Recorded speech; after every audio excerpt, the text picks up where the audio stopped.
हम असल में मसीह यीशु को नहीं जानते। आज तकरीबन हर किसी ने यीशु के बारे में सुन लिया है, लेकिन बहुत से लोग नहीं जानते कि यीशु असल में है कौन, क्योंकि वह ना तो उनकी जिंदगियों में ना उनके दिलों में है।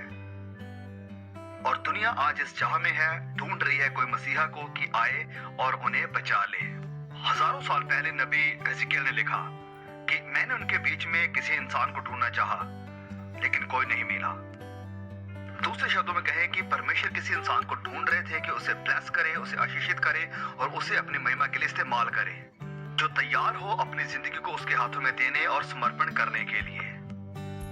और दुनिया आज, अगर आप न्यूज़पेपर देखते हैं या अखबार को पढ़ते हैं या कहीं से भी सुनते हैं, आपको पता चलेगा ये दुनिया लड़ाई यानी युद्ध की तरफ जा रही है। आज रात मिडिल ईस्ट में वो उसी चीज के लिए लड़ रहे हैं, युद्ध कर रहे हैं जिसके लिए वो 100 साल पहले भी लड़ रहे थे। वहां उस जगह पर मीटिंग के बाद मीटिंग होती रहती है, समझौतों के बाद समझौते होते रहते हैं, वायदों के बाद वायदे होते रहते हैं। ये सब कुछ वहां पर होता है, लेकिन फिर भी वो लड़ना बंद नहीं करते हैं। देखिए, इंसान नैतिकता में असफल है, सिर्फ परमेश्वर ही हमारी उम्मीद है। God's plans.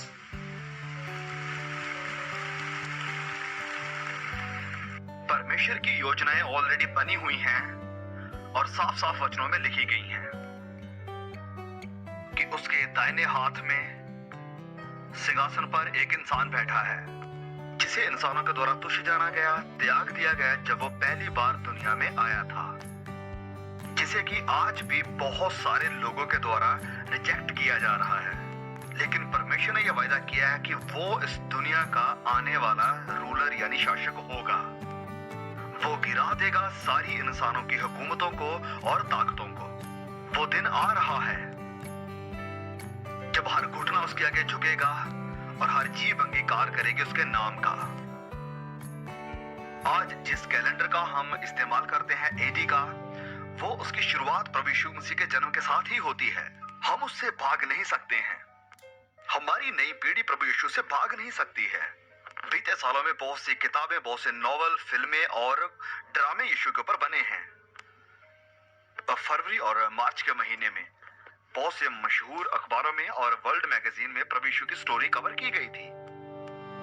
इन सब में अलग अलग टाइटल थे और यूएस न्यूज में इसका टाइटल था कि यीशु क्यों मरे, क्यों आज लोगों में प्रभु यीशु की रुचि है। क्या आपने भी ये सवाल किया है, कौन है ये शख्सियत कि जिसने इंसानी इतिहास को इतना ट्रांसफॉर्म किया है, बदला है कि जितना किसी और ने नहीं किया है। वह केवल 33 सालों तक ही रहा। उसका पूरा सफर 100 मील भी नहीं था। क्या वो कोई काल्पनिक हीरो है या वो कोई क्रांतिकारी था, या वो वही है जो होने का उसने दावा किया था, जीवित खुदा का बेटा। कौन है ये शख्सियत जो कहता है कि उसे खुदा का बेटा बुलाओ और जान देने तक भी उसके पीछे चलो। हम जानते हैं कि वो इंसान था, वह पूरी तरह से इंसान था, इंसानों के लिए आया था, इंसान बन के आया था, इंसानी रूप धारण किया था। वचन कहता है कि अपराधियों, गुनहगारों के साथ उसकी पहचान हुई थी। 83 बार उसे मनुष्य का पुत्र कहा गया है वचन में। वचन में बहुत सी जगहों पर हमें उसकी इंसानियत देखने को मिलती है। बाइबल हमें दिखाती है कि उसे भूख लगी। बाइबल में यह भी लिखा है कि उसे थकान भी हुई और कश्ती में वो सो भी रहा था। दोस्ती के आनंद के बारे में उसे पता था। उसे गलत समझा गया, उससे नफरत की गई। दोस्त की मौत की खबर सुन के वो रोया भी था। उसने परीक्षा का सामना किया, उसने निराशा का सामना किया और उसने परमेश्वर के खास बेटे होने का दावा भी किया। कायनात की सृष्टि से पहले, इंसानों के बनाए जाने से पहले लिखा है कि आदि में शब्द था, शब्द परमेश्वर के साथ था और शब्द ही परमेश्वर था। और प्रभु यीशु ने कहा कि अब्राहम से पहले मैं हूं। और ये सारे दावे करते हुए प्रभु यीशु ने अपने आप को उन सारे लोगों से अलग किया जो अब तक इस दुनिया के ऊपर आए हैं। दूसरे शब्दों में कहें तो प्रभु यीशु यहाँ पर कह रहे थे कि अब्राहम के जन्म लेने से पहले ही मैं हूं। वो अनंत काल से है, आदि से है, ना उसका पास्ट है ना उसका फ्यूचर है, वो हमेशा से है, अनंत काल से। आज वो आपके साथ, हमारे साथ, एक एक जन के साथ बात कर रहा है। कुलुस्सियों 1 में लिखा है, क्योंकि उसी में सारी वस्तुएं की सृष्टि हुई, स्वर्ग की हो अथवा पृथ्वी की, देखी या अनदेखी, क्या सिंहासन, क्या प्रभुताएं, क्या प्रधानताएं, क्या अधिकार, सारी वस्तुएं उसी के द्वारा और उसी के लिए सृजी गई हैं, और वही सब वस्तुओं में प्रथम है और सब वस्तुएं उसी में स्थिर रहती हैं। ये सारा स्टेडियम टुकड़े टुकड़े होकर उड़ जाएगा अगर प्रभु यीशु ने इसे थामा ना हो तो। मत्ती 16:16 में पतरस कहता है कि तू जीवते खुदा परमेश्वर का बेटा है। जब ये प्रभु यीशु बैतलहम में आया तो ये उसकी कोई शुरुआत नहीं थी कि वो तभी से उत्पन्न हुआ। नहीं, ऐसा नहीं था। वो तो अनंत काल से ही एग्जिस्टेंस यानी होंद में था। ये तो बस उसका देह धारण करना था। जब यीशु बैतलहम में आते हैं तो ये उनके शुरुआत की जगह नहीं थी, ये तो उनके देह धारण की जगह थी। और शब्द देहधारी हुआ और हमारे बीच डेरा किया। ये मेरे लिए बड़ी अद्भुत बात है कि प्रभु यीशु ने कभी भी अपने गुनाह की माफी नहीं मांगी, वरन उसने दूसरों को चुनौती दी कि उसके विचारों में भी कुछ गलती ढूंढ के निकालो या उसके किसी कामों में। हम प्रभु यीशु का बयान कैसे करें, क्योंकि वो सब लोगों से अलग है जो अब तक इस दुनिया के ऊपर आए हैं। प्रभु यीशु को बयान करना हमारी समझ से परे है। क्या मुख्य कारण है आज? नफरत, लालच, अभिलाषा और लड़ाइयों का, भेदभाव के कारण अन्याय का और बंटवारे का।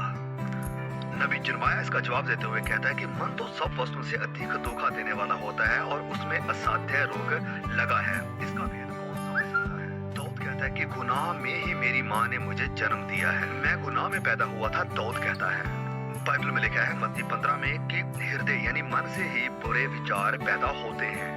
कत्ल, व्यभिचार, बुरी लालसा, झूठी गवाहियां देना, चोरी करना और परमेश्वर के खिलाफ निंदा करना। हाँ, हथियारों के ऊपर पाबंदी लगनी चाहिए, लेकिन ये असल मुश्किल नहीं है। असल प्रॉब्लम हमारे अंदर, हमारे हृदयों में है, क्योंकि हृदय से ही ये बुरे विचार, ख्याल निकलते हैं। कत्ल, व्यभिचार, झूठी गवाहियां, लालच, परमेश्वर निंदा, ये सब चीजें हमारे अंदर यानी मन से ही तो निकलती हैं। सारी प्रॉब्लम इंसान का हृदय है। आप कैसे बयान करोगे प्रभु यीशु को, उसके अधिकार को? कोई भी ऐसे अधिकार के साथ नहीं बोलता था जैसे प्रभु यीशु बोले यूहन्ना के अकॉर्डिंग। उसने गुनाहों को माफ किया, किसी और नबी ने किसी के गुनाहों को माफ नहीं किया था। मोहम्मद ने कभी इसकी कोशिश भी नहीं करी, बुद्धा ने ऐसा नहीं किया, इसकी कोशिश भी नहीं करी, बुद्धा ने ऐसा नहीं किया। इतिहास में कभी किसी ने नहीं कहा कि मैं तुम्हारे गुनाहों को माफ करता हूं। उसे कायनात, कुदरत के ऊपर भी अधिकार था। जब समुद्र हिलने लगा, लहरें उठने लगी, तो उसने अपना हाथ उठाकर कहा कि शांत हो जा, और उसी वक्त समुद्र शांत हो गया, लहरें बंद हो गई। उसे बीमारियों के ऊपर भी अधिकार था। जो भी बीमार उसके पास आया विश्वास के साथ, उसने उन्हें छुआ और उन्हें चंगा कर दिया। लेकिन उसकी मौत का क्या?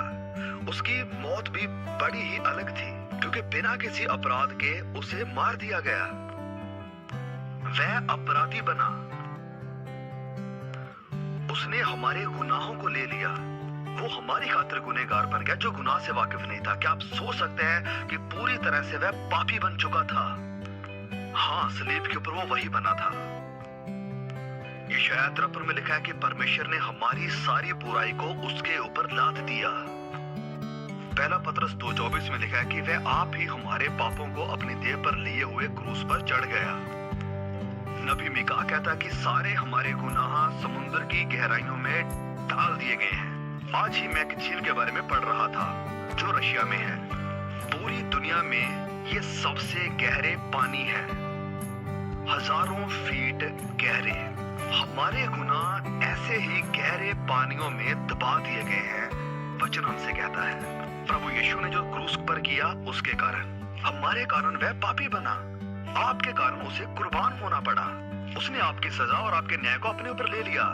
आपको नरक जाना नहीं पड़ेगा, आपको परमेश्वर की सजा का सामना नहीं करना पड़ेगा अगर आप मसीह यीशु में हैं तो। लेकिन बाकी सब लोग करेंगे। वचन कहता है कि वो दिन आ रहा है जब वो पूरी दुनिया का न्याय करेगा और आप परमेश्वर के सिंहासन के सामने खड़े होंगे। यहाँ से भी बहुत से लोग वहां होंगे। वहां पर ऐसे नहीं होगा जैसे आप यहाँ पर बैठे हैं। आप नहीं कहेंगे कि चलो वहां मजा करेंगे मिलकर। नहीं, आप अकेले पड़ जाएंगे। परमेश्वर के सामने आप अकेले खड़े होंगे और हिसाब देना पड़ेगा कि यीशु के साथ आपने क्या किया और अपनी जिंदगी को कैसे गुजारा। और हम में से बहुत से लोग बड़े निराश होने वाले हैं और हम दया के लिए चिल्लाएंगे, लेकिन तब तक बहुत देर हो चुकी होगी। वचन कहता है कि हम पहाड़ों से, चट्टानों से कहेंगे कि हमारे ऊपर गिर जाओ और उस मेमने के क्रोध से बचा लो, लेकिन ऐसा नहीं होगा। और क्रूस बहुत से लोगों के लिए ठोकर का कारण है, क्योंकि ये उनके लिए मूर्खता की निशानी है। बाइबल कहती है जो नाश हो रहे हैं। बहुत से लोग मसीह यीशु की इस शिक्षा को स्वीकार करते हैं जब वो कहता है कि एक दूसरे के साथ प्यार करो, लेकिन वो क्रूस के ऊपर आकर रुक जाते हैं। लेकिन क्रूस के पास ही आपको आना पड़ेगा अगर आप सच में उसे जानना चाहते हैं तो। और आपको ये मानना पड़ेगा कि आप गुनहगार हैं और आपको पश्चाताप करना पड़ेगा। पश्चाताप का मतलब है मुड़ना, यानी बदल जाना। आप एक दिशा की तरफ जा रहे हैं लेकिन आप तैयार हो जाते हैं दूसरी दिशा में जाने के लिए। आप कहेंगे कि बिली मेरे अंदर वो ताकत नहीं है बदलने की, मुड़ने की या तैयार होने की।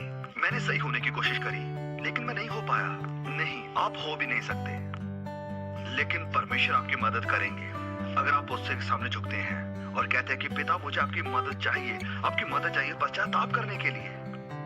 मेरी मदद करो कि मैं विश्वास कर सकूं, वो विश्वास जो मेरे अंदर होना चाहिए। आपका क्या मेरे भाइयों बहनों? फिर है प्रभु यीशु का मुर्दों में से जिंदा होना। वचन में लिखा है कि उन्होंने उसकी मृत्यु के बाद उसे दफना दिया, लेकिन यह भी लिखा है कि वो तीसरे दिन मुर्दों में से जिंदा हो गया। वह मुर्दों में से जी उठा और आज रात वो जिंदा है।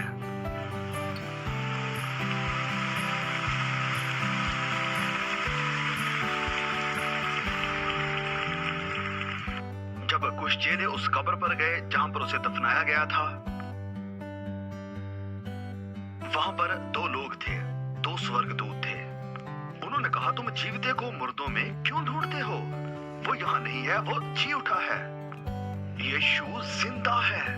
वो जी जिसने चेलों को प्रोत्साहित किया कि वो जाकर सुसमाचार का प्रचार पूरी दुनिया में करे, वो प्रभु यीशु मसीह का जिंदा होना था।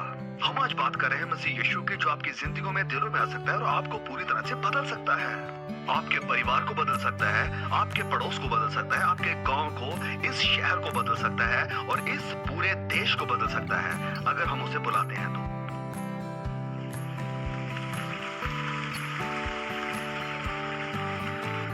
कलाम कहता है कि अगर तुम अपने मुंह से अंगीकार करो कि यीशु प्रभु है और अपने दिल में विश्वास करो कि परमेश्वर ने उसे मुर्दों में से जिलाया है, तो तुम नजात को, छुटकारे को, साल्वेशन को पाओगी। आपको ये विश्वास करना होगा कि वो सिर्फ मरा नहीं वरन जिंदा भी हुआ। ये एक हिस्सा है और दूसरा हिस्सा है कि आपको पश्चाताप करना होगा। आपको आना और क्या